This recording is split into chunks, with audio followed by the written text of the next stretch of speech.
Good evening. I'm John Walsh, and I am thrilled to be back for another special episode of Cold Justice, Justice Served. Over the past 3 years, former prosecutor Kelly Siegler and crime scene investigator Yolanda McCleary have supported local law enforcement and renowned detectives to solve cases that seemed hopeless. Through a lot of hard work, determination, and talent, their work has produced incredible results. Authorities have obtained 25 arrests, 12 indictments, 4 confessions, 4 guilty pleas, and 5 convictions in cases featured on Cold Justice. And we're just getting started. Tonight, we'll be hearing from Kelly, Yolanda, our detectives, and local law enforcement, as well as the victims and their families, to get updates on their cases. We'll also hear the latest from the Cold Justice Sex Crimes team and learn about the most recent crime-fighting technology that has appeared on the scene in the last 9 months. Please stay with me for more Cold Justice, Justice Served. First up, it's my pleasure to welcome the Cold Justice investigative team, Kelly Siegler and Yolanda McCleary. Hi. Great to see you. Good to see you. Really nice to see you. You just got off a plane. You've been traveling a lot. How's it going?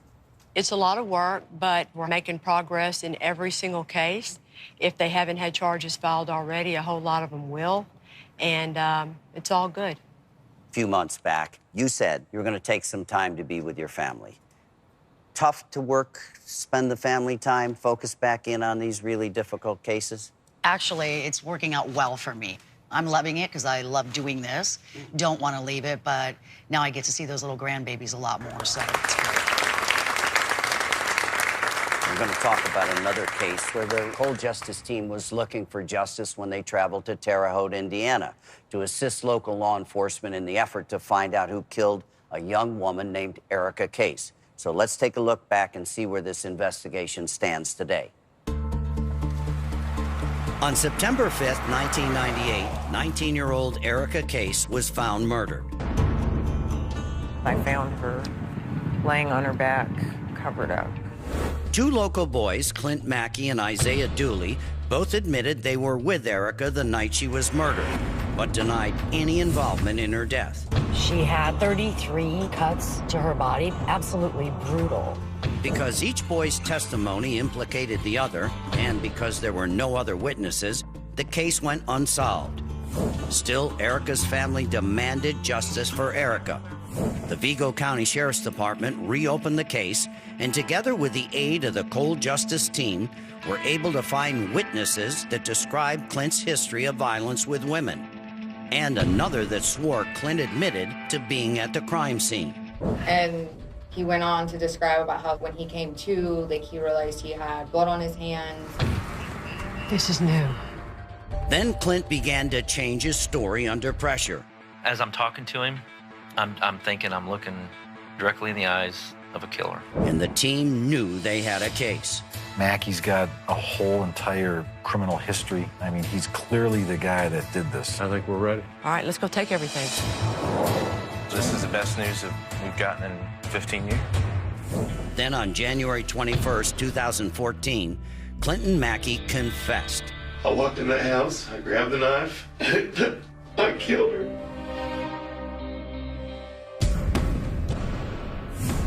July 20th, 2015, as part of a plea deal, Mackey was sentenced to 40 years in prison on a charge of voluntary manslaughter. He also gave up his rights to appeal. Reminiscing on the past and trying to celebrate her life, and hopefully now we can have some closure. Right now, I'd like to welcome back homicide investigator and a key member of the Cold Justice team, Steve Spingola. Steve, glad to see you. And the 2 detectives who worked this case, Captain John Moats and Detective Derek Fell. Thank you. Derek, I'm going to start with you. Tell me about that confession. When we got the phone call that he was ready to confess, I think I had to pinch myself to wake up because I just didn't feel that it was really happening after all these years. But it felt good when that time came. How often do creeps like that confess, Steve? You know, rarely. He was eating breakfast when we knocked on the door, and he almost choked on his Cheerios there when he saw us standing at the front door. You could see, you know, his eyes opened, and he knew it was time. I'd like to welcome Erica's family to us right now. Her sister Mary Case is here, her father Jury Case Sr., and her brother Jury Case.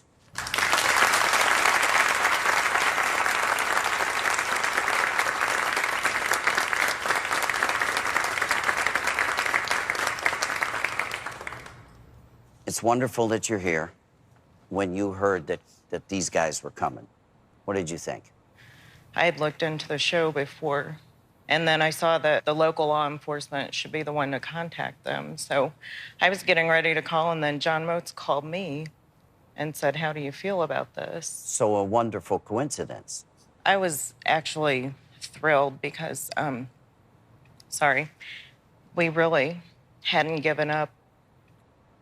You know, we had went this whole time with no answers, no, you know, true justice, and that someone still cared enough to take up my sister's case and try to solve it. It was a really good feeling. John, this is a case your department got very close with and close with the family. Yes, Jerry would come into our office on a weekly basis. He would just stop in to talk. He just wanted to check how we were doing. Sometimes we didn't talk about her murder. We talked about other things. And that was a release. I mean, sometimes we talk about football. I mean, just anything.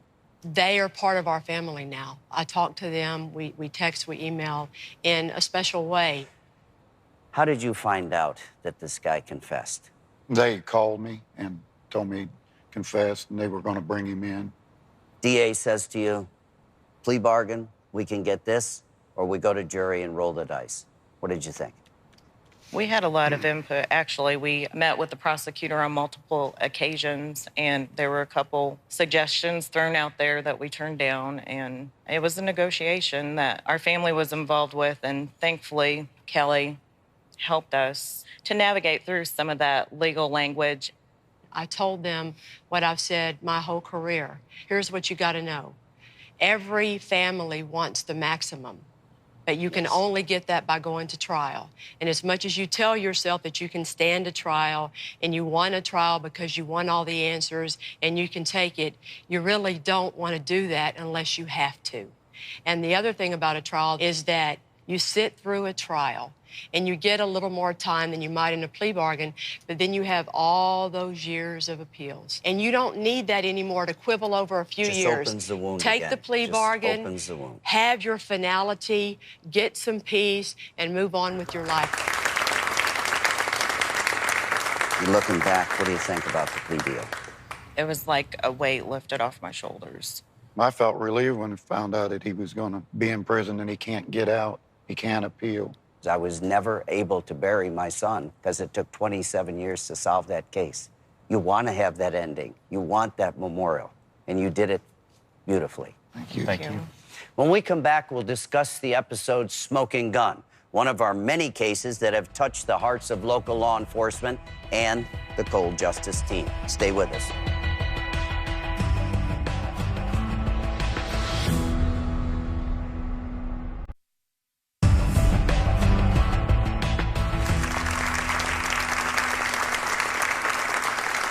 Welcome back to Cold Justice, Justice Served. The episode Smoking Gun was one of the many cases that touched the hearts of local law enforcement and the Cold Justice team. Let's take a look back at the investigation.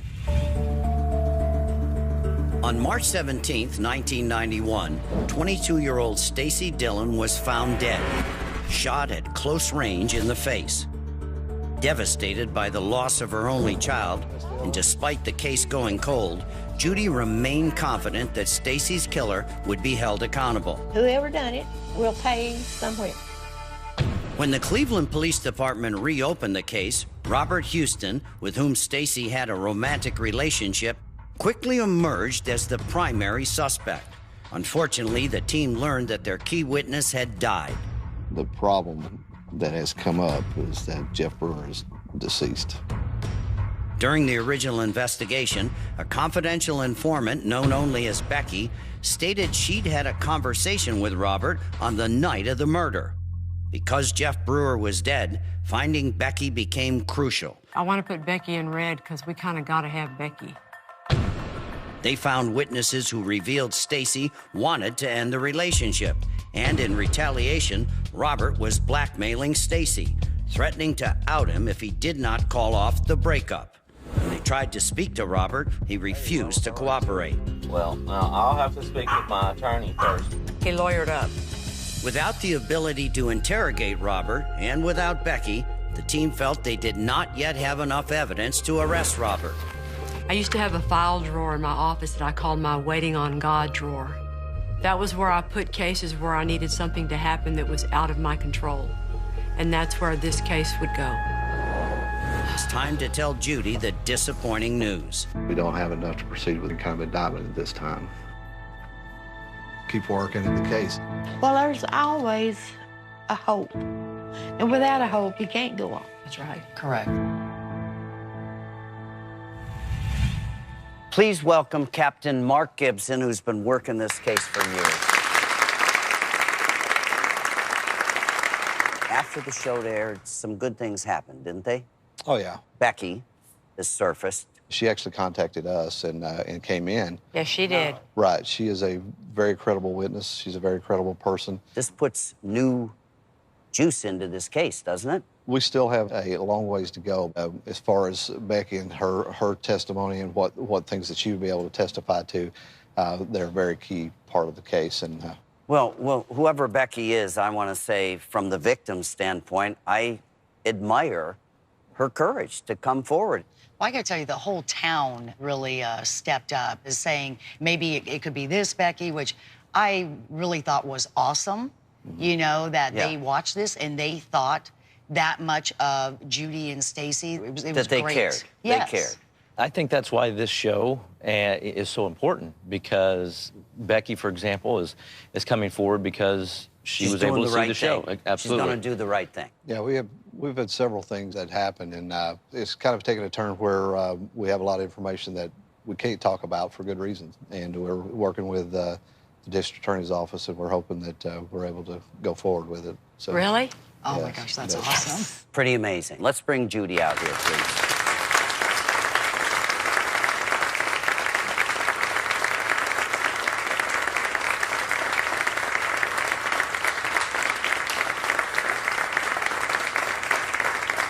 You know, you and I belong to that horrible club that we wish nobody else belonged to. You've never given up, have you?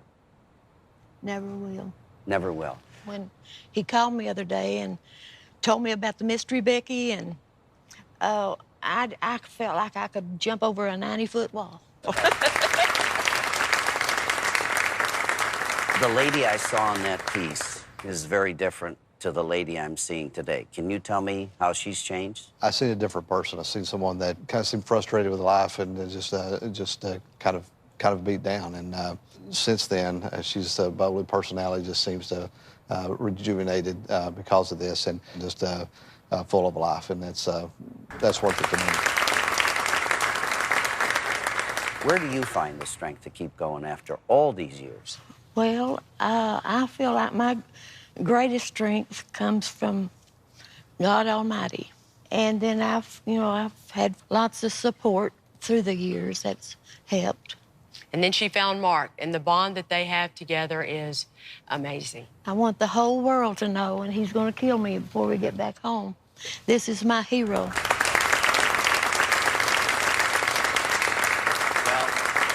I hope the next time I see you, we'll be talking about a case that's closed. I hope that some way we can have that memorial, we could have that. It's not really a celebration, is it? We'll just have a hallelujah dance.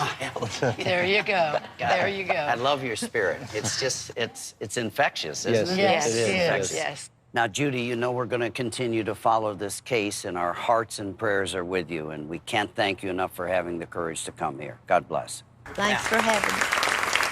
Up next, in Fairfield Park, Ohio, the Cold Justice team joined local law enforcement to investigate their first case where arson was used in an attempt to cover up a murder. Stay with us.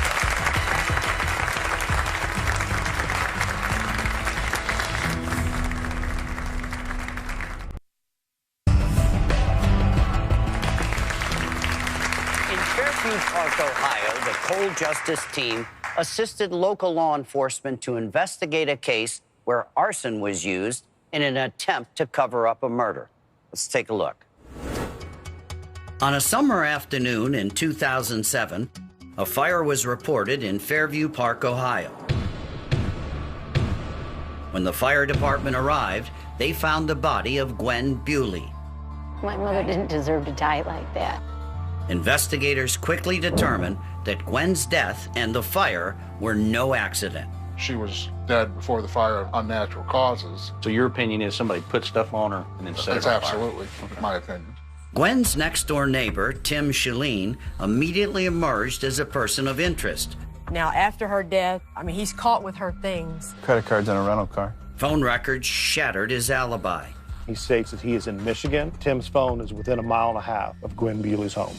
And witnesses testified to his violent nature. I mean, he told me he was going to kill me and my kids. If you didn't date him, then he threatened to kill you.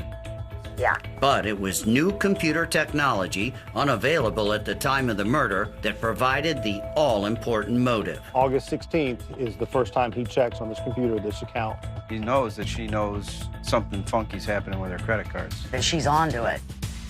All right. Lieutenant Paul Shepard presented the new evidence to the county prosecutor, who agreed to take the case. He summarized it, and the DA was very impressed.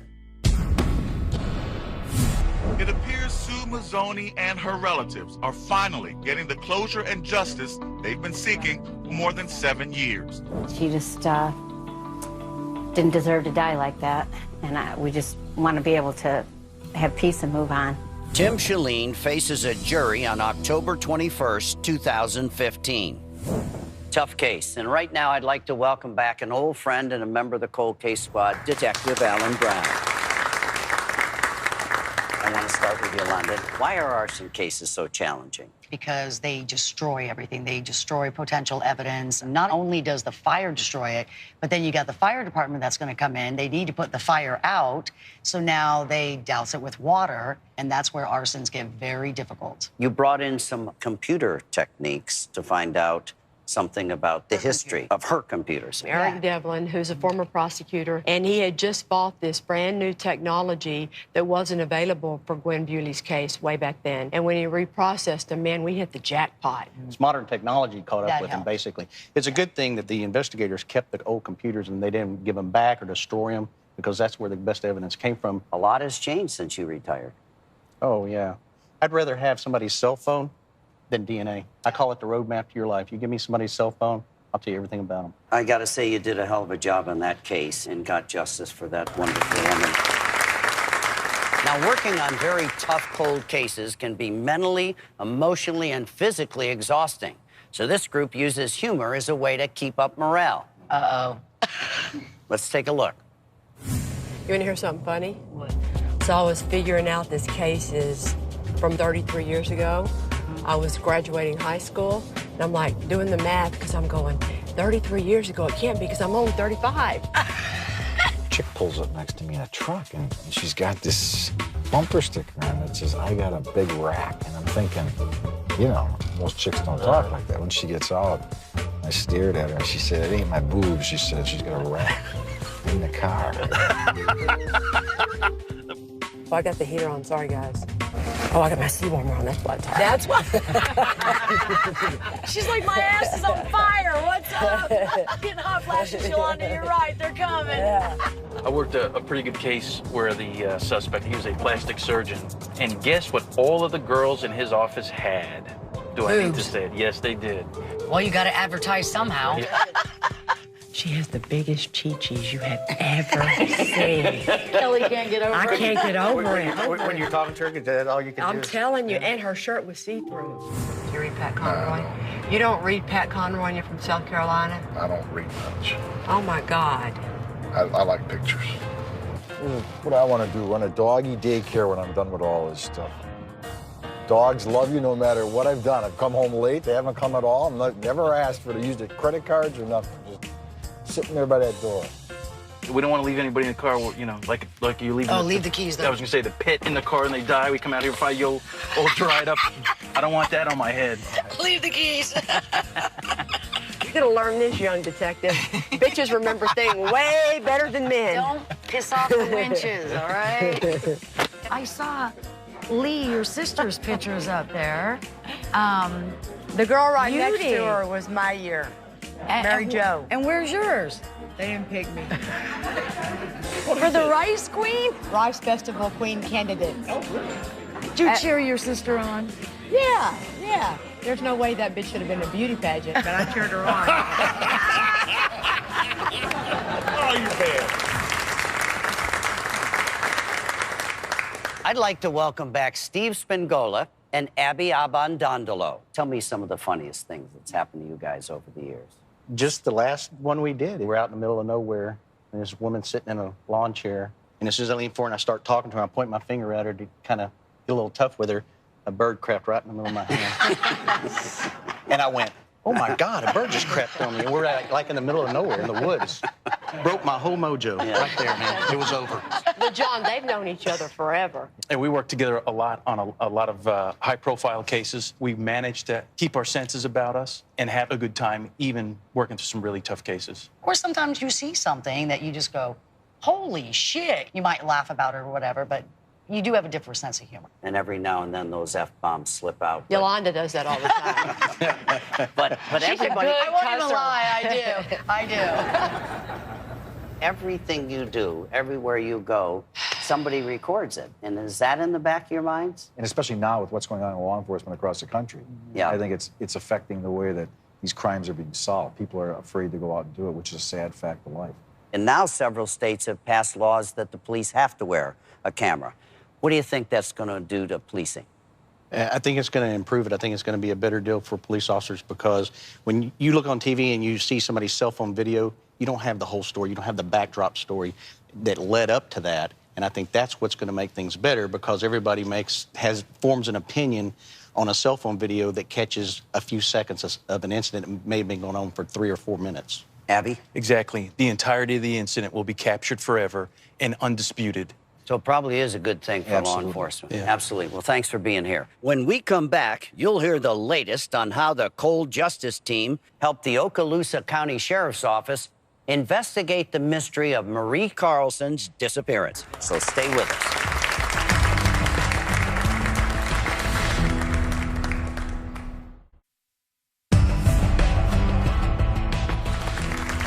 Welcome back. This is Cold Justice, Justice Served, and I'm John Walsh. The Cold Justice team supported the Okaloosa County Sheriff's Office to solve the very mysterious disappearance of Marie Carlson. Let's take a look at this case. On October 17, 2011, Marie Carlson disappeared, leaving her infant daughter, Grace, behind. 2 days later, several people received a bizarre text from Marie's phone, stating that she had left town to pursue a new life. Marie's ex-husband suspected foul play and wanted answers. The hard part is not knowing exactly what happened. Because Marie had been living with a local pastor, James Flanders, and his wife, Tanya, police spoke to them first. Soon after, James and Tanya quickly packed up the baby and moved out of state. This year, the Cold Justice team helped Detective Nestle Suey Moore and the Okaloosa Sheriff's Department work the case. They learned that Marie had been having a relationship with Flanders and that James was baby Grace's father. But soon after the baby was born, the trio appeared to sour on the arrangement. She told you that Marie wanted to raise the baby and they didn't want her involved. That's good. Another witness testified that James and Marie had a physical altercation on the day she disappeared. He tells the witness, we had a fight the last time I saw her. Most damning of all were the telephone records from James and Marie's cell phones. Pings from cell towers proved that Marie's phone was in the area of Flanders' house when the group text was sent. Marie's phone never leaves Fort Walton Beach.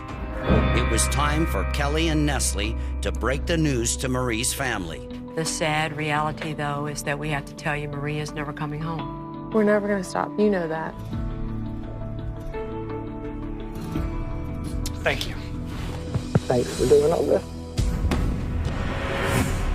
On May 14th, 2015, James Flanders was arrested for Marie's murder and is being held on $1 million bond.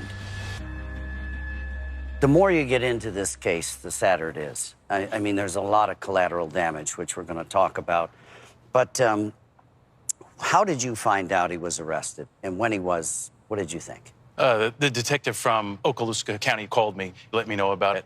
I was really happy to hear that, not just for the family, but for the detectives who worked the case as well. When you left town, did you think an arrest was imminent? Yes, I think the evidence was overwhelming. Now, he gets arrested and a judge posts a $1 million bond. And I don't think the public really realizes that a $1 million bond is not a $1 million bond. You can put up 10% or 20%. Why this bond? And do you think he'll get out before this trial? A typical bond where we come from for murder is only $50,000. You come up with $5,000 cash, you're out on bond for murder until you go to trial 2 or 3 years later. The difference here to justify $1 million is that, number one, part of our facts were that he was trying to leave the country off the coast of Florida, and he fled to Arizona the very night the heat got put on him. So being able to prove up flight risk, they did it very well in this case at a hearing, which is why it's a very rare $1 million bond. It's a good job by that judge, though, and the prosecutor. See, the audience loves it. Let's talk about the cell phone records. They were key. In this case, because it wasn't very old at all, and Okaloosa County got all those cell phone records, and more importantly, cell tower records, and it busted him wide open as to where he really was during the crucial time. And those cell tower records are fantastic. Now I'd like to welcome Marie's ex-husband, Jeff Carlson.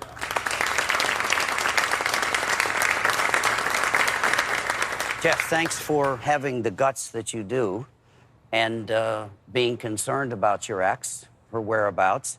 How did you get the word that this guy was arrested? I received a call from Nestle Moore, one of the tenacious investigators that just never let go of the case. And she let me know that the work that her and Keith Motz had done had led to this with the help of Kelly and the team at Cold Justice. They were able to go out and arrest him in Arizona. What do you think happened to Marie? I believe she became a little unenamored with the situation that she was in. I think she expected him to leave his wife and to be with her because she felt like she was in love with this man. Jeff, who has baby Grace now? Tanya is a legal guardian right now, based on James making her a legal guardian. James is the biological father, so he has a lot of rights when it comes to that child. I don't think very many ex-husbands would have been as devoted and persistent as Jeff was, right, Abby? That's right. It's amazing for a guy to stick in that long and really to be such an asset for us in working this case. Yes. It's wonderful that you were the ball that got this whole thing rolling, because Marie might have disappeared and nobody knew about it if it wasn't for you. God bless you. God bless you. I can't thank you enough for coming. God bless you. Thank you. When we return, we'll meet with investigators from Cold Justice Sex Crimes. Stay with us.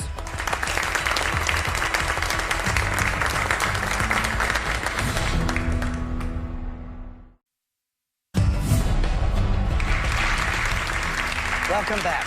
I'm John Walsh, and I'm pleased to be here with Casey Garrett and Alicia O'Neill, former Harris County, Texas prosecutors. They're from that wonderful show, Cold Justice Sex Crimes. Great to see you, ladies. Unlike murder, 60% of sex offenders are repeat offenders. And in many cases, the evidence is collected but never tested. There's currently a backlog of thousands of untested rape kits, and that's a really big problem. So let's take a look at the excellent work our investigators are doing to bring justice to sex crimes cases. When Flint, Michigan was hit with the closure of auto plants in the 1980s, it devastated both the economy and the people there. Massive budget cuts decimated the police force, and crime rates spiked dramatically. Because of Flint's financial hardships, hundreds of rape kits have gone untested for years. With the help of Casey and Alicia, local law enforcement is ready to change that, starting with Jessica. An unknown assailant broke into Jessica's home and raped her, while her husband and 8-month-old daughter were forced to watch. But I remember his eyes. They weren't normal. Jessica and her father believed that prosecuting the case would encourage other rape victims to come forward. If it just brings one, that's a plus. Sergeant Will Surface and Lieutenant Devin Bernritter of the Flint Police Department recently sent Jessica's rape kit to be tested, and they got a hit. And that suspect's name is Michael Coleman. When Sergeant Surface confronted Coleman with the DNA evidence, Coleman confessed. Tell me what happened when you went in. He's got him. He's totally got him. It was time to tell Jessica and her dad the good news. How do you feel? I'm ecstatic. Yep, I've seen her smiling more than she had in a long time. Subsequent investigations of rape cases in Flint have led to 5 arrests there, while all the survivors of our investigations expressed how difficult the process was. They knew in their hearts it was critical to get offenders off the street before they hurt others. I gotta protect other females. I don't feel so powerless anymore. You changed my life. You changed my life. They hope that their fight will give other victims the courage to come forward. I feel like only good can come out of sharing your story because you never know who's listening. I really didn't know how strong I was until strong was the only choice I had. I'd like to welcome some members from local law enforcement from Flint, Will Surface and Devin Bernritter. And they have a very, very brave survivor, Jessica.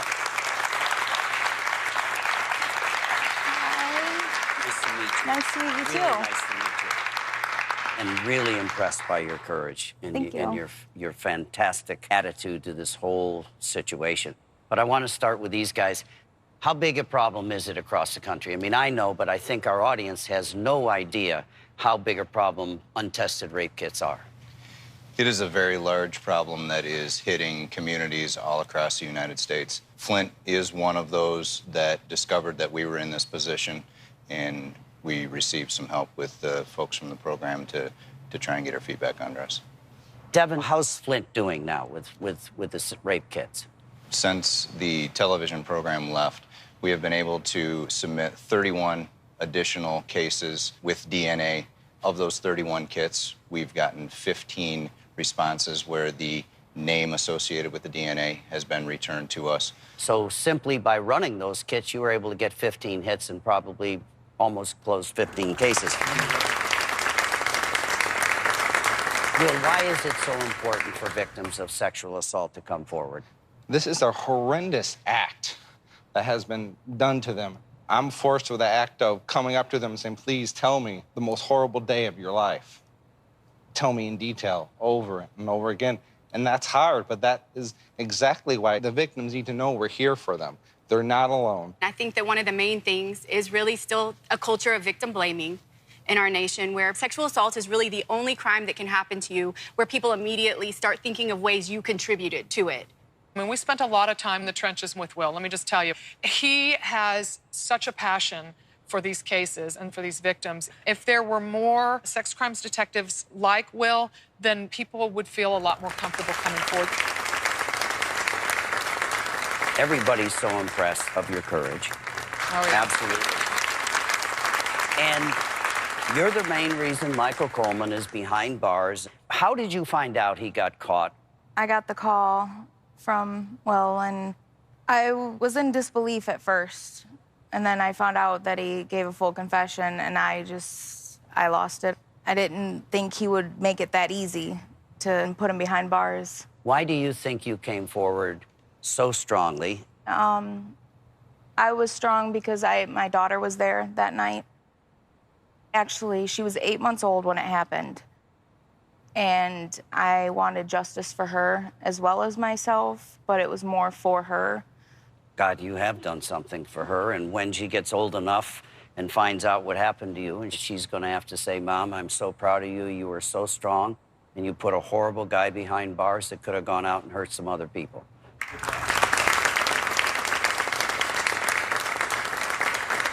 If every cop in the country could be like these two guys and every victim could have them helping them through this process, oh, my God, how many cases could be solved? Y'all are fantastic. They are. Thank you all for coming. Thank you for the good job. When we come back, we'll learn how recent developments in crime technology are helping bring justice to some of the most difficult cases. You'll be surprised.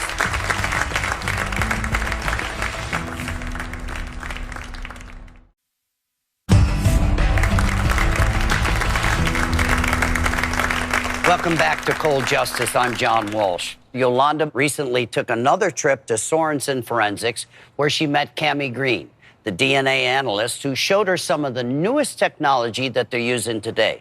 I think you'll find it fascinating. Take a look. Sorensen Forensics has been the go-to DNA laboratory for cold justice since the very beginning. Yolanda recently took a trip back there. Cami Green gave her a behind-the-scenes look at a few of the newest, most cutting-edge innovations that have led to incredible results in cold cases, like the Y23 test. In the past, when low levels of male DNA were mixed in with female DNA, it was difficult to separate the two. But the Y23 test renders female DNA invisible, making it easier to detect male DNA. This test was instrumental in the Pocatello, Idaho case. Because of the sensitivity of this Y23 kit, we were able to hone in on the male DNA that was present, even though we had a whole bunch of her DNA all over that ring. We got a full male profile. Damn! Yes! All right. On the ring! But the most exciting development in DNA technology is only 9 months old.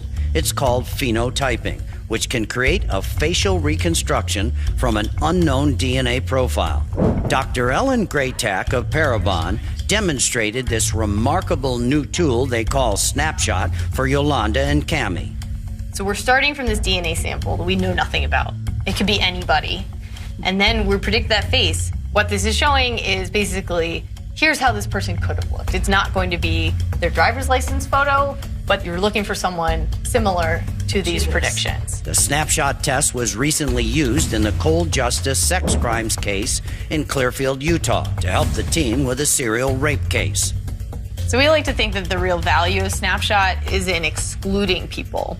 If someone looks extremely different from this, then they don't match this profile. Yolanda wanted to see how accurate this technology was for herself, so she had Cami send Parabon some of her DNA, without telling Parabon whose DNA it was.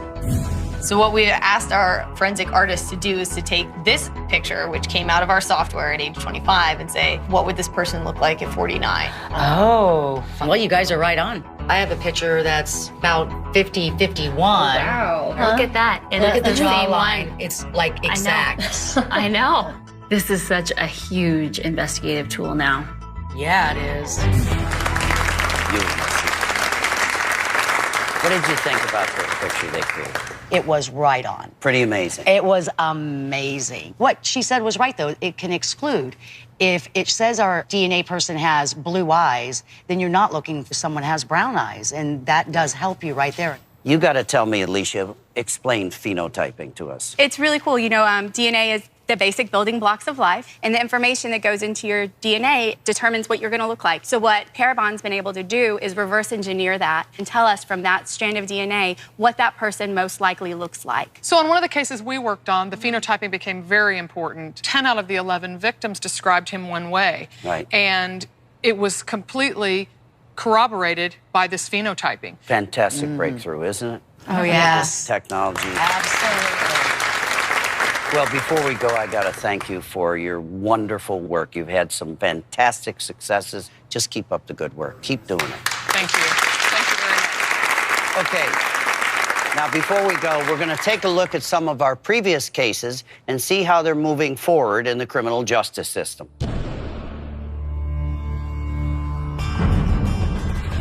What is your emergency? Yes, my parents are sitting here with blood everywhere. For every cold case, there is a victim without justice and a killer walking amongst us. Cold Justice team and local investigators have a united mission to get these killers off the streets, and their exhaustive investigations have paid off. the accused killer of Charlie and Kathy Hayes, Craig Hauser, is set to stand trial for 2 counts of capital murder in October 2015. Kathy Dean's husband, Earl Taylor, was arrested for murder and faces a jury in February 2016. Rupinder Goraya's husband, Kultar, was charged with murder, and his trial is currently in progress. And LeBron Hollingsworth was sentenced to 22 years in prison for the murder of his wife, Vicky Carr Hollingsworth.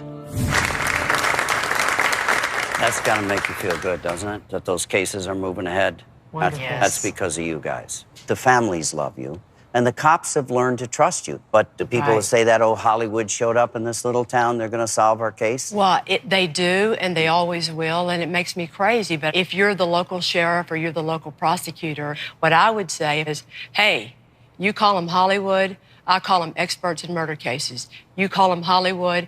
I say they bring to our town resources we could have never had access to, wisdom and experience that we could never have otherwise.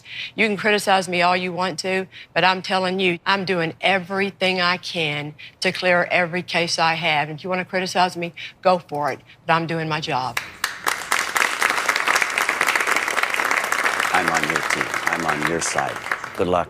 Keep up the damn good work. It's really excellent. Thank you, local law enforcement agencies, for working so hard to solve these cases. And thank you to our guest audience here tonight and you, the viewers at home, for joining us on Cold Justice, Justice Served.